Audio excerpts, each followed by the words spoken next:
Good morning, everyone. Good morning. Good morning, Rav. We're learning Mishnah Yismaid Katan. Good night. Mishnah Yismaid Katan, Perek Gimel, Chapter 3, Mishnah Vav, Mishnah 6. Okay, so yesterday we had mentioned, or the Mishnah had mentioned, the difference between Shabbos and between Yontif. Shabbos counts as one day of Shiva, and it does not cancel the rest of Shiva, while Yontif does not count for Shiva, and it cancels Shiva. So now the Mishnah's discussion is going to be now about Shavuos, because Shavuos is interesting in the sense that it's one of the Shalosh Regalim, it's one of the 3 times that every man was obligated to go to the Beis HaMikdash. However, it's only one day and not 7 days. So Rebbe Eliezer Omer, the Mishnah begins, Rebbe Eliezer says, Yishachar Beis HaMikdash, once the Beis HaMikdash was destroyed, Atzeres Keshabbos. Shavuos became like Shabbos. So that means that once the Beis HaMikdash was destroyed, Shavuos during Shiva would be treated like Shabbos. But the Mishnah implies that when the Beis HaMikdash was around, then Shavuos was not like Shabbos, but it was like Yontif. Now the point is like this. The point is that Shavuos is officially a one-day holiday, one-day Yontif. Now it's not possible for everyone to bring the special karbanos that every individual has to bring when they come for Yontif to the Beis HaMikdash. It is not possible for all of them to bring it on one day. And therefore, in times of the Beis HaMikdash, you had one day of Yontif, but you had 6 more days to bring your sacrifices. So when the Beis HaMikdash was around, Rabbi Gamliel Rebbe Eliezer holds, Shavuos was 7 days, Pesach was 7 days, Sukkot was 7 days, even 8, right? As an extra day after it, as a Yontif after it. So in the times of the Beis HaMikdash, Shavuos was considered like all the other regalim, all like the other Yomim Tovim, and therefore then it was like Yontif. But once there is no more Beis HaMikdash and there's just Shavuos, just one day Yontif and really nothing more, then it's treated like Shabbos. Now, according to Rabbi Gamliel's argument is like this. Rabbi Gamliel's argument is that, think about it. You know, the Yomim Tovim are, right, one second. Right, now, according to Rebbe Eliezer, let me read to you from here. According to Rebbe Eliezer, the reason festivals do not count towards the Shiva is that they are 7 days long. Since mourning is not observed on the festivals, if 7-day festivals were to count towards the Shiva, an entire Shiva could pass without its laws being observed, right? Think about that. You have 7 days of Yontif. Theoretically, you could knock off a whole Shiva without doing anything. Okay? Therefore, it makes no sense to count a 7-day festival towards the days of Shiva at all. And since a 7-day festival has interrupted the Shiva without counting towards it, the Shiva is simply canceled. So according to Rabbi Gamliel, it doesn't start off just with the fact that it's Yontif. It starts off with the fact that if you have a 7-day Yontif like on Pesach and on Sukkot, it's possible, and we don't observe any kind of mourning on Yontif. That's a fact. That's everybody agrees to. There is no observance of mourning, whether it's public or private, on Yontif. So a 7-day Yontif could theoretically cancel out an entire Shiva, and therefore, because of that, Shiva, it doesn't make sense for a Yontif to count, even if it doesn't, let's say, cover the whole Shiva. It doesn't make sense for the days of Yontif to count towards Shiva. And once they don't count towards Shiva, they cancel Shiva, like we had before. But that's if it's 7 days. But if it's only one day, then you don't have that. The argument doesn't. The whole argument. The whole reasoning doesn't start. Therefore, according to Rebbe Eliezer, when Shavuos was 7 days, because you were bringing karbanos for 7 days, then Shavuos was like Sukkot and like Pesach, and it cancels Shiva or Shloshim. But once the Beis HaMikdash was destroyed and there's only 1 day of Shavuos, then Shavuos is like Shabbos. So according to Rebbe Eliezer, the only Yomim Tovim, the only festivals they're going to knock off Shiva or Shloshim are Pesach and Sukkot nowadays, and Shavuos also when there was a Beis HaMikdash and they're bringing the sacrifice of Shavuos for 7 days. That's Rebbe Eliezer opinion. Now, Rabbi Gamliel says, Rosh Hashanah v'Yom Kippurim k'regalim. We never discussed Rosh Hashanah and Yom Kippur.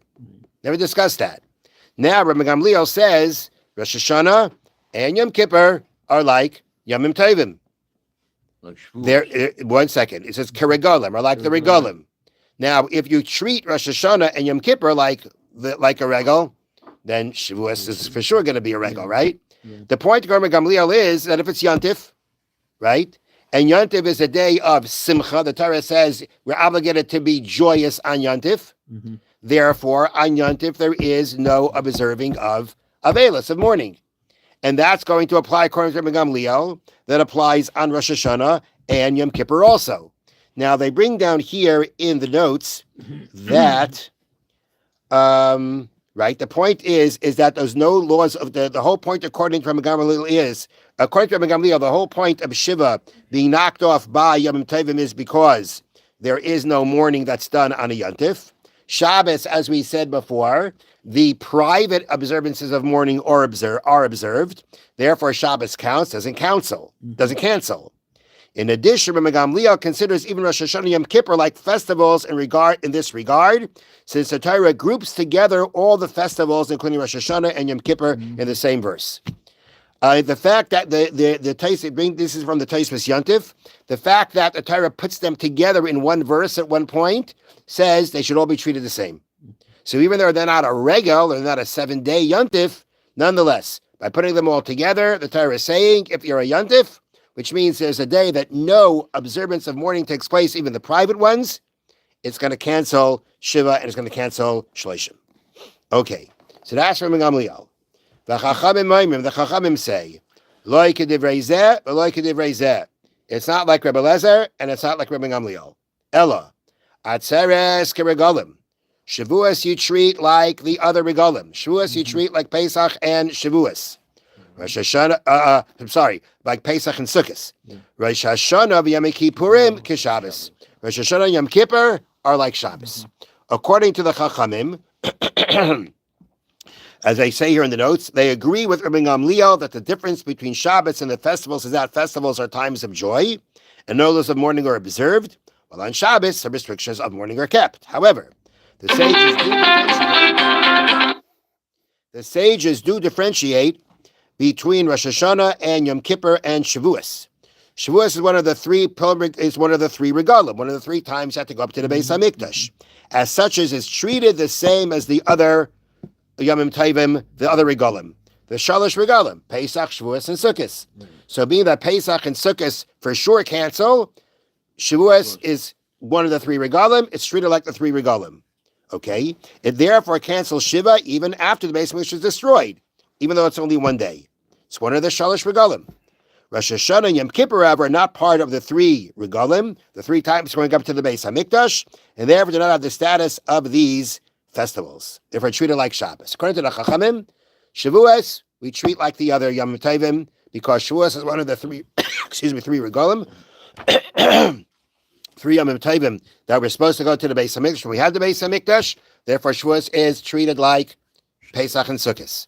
However, Rosh Hashanah and Yom Kippur, they're not from the regalim, and even though they're Yontif, the Chachamim say they're treated like Shabbos because they're not a 7-day Yontif, they're not one of the regalim, and therefore they're treated like Shabbos, which would mean they would count towards they would count towards Shiva, and they wouldn't cancel it. The halacha is like Rabbi Gamliel. That's how we practice. Our practice comes from Rabbi Gamliel, whether it is Pesach, Shavuos, Sukkot, Rosh Hashanah, Yom Kippur, they do not count towards Shiva, they cancel Shiva, and Shabbos does not cancel Shiva. Okay, let's do the Chofetz Chaim. That's good.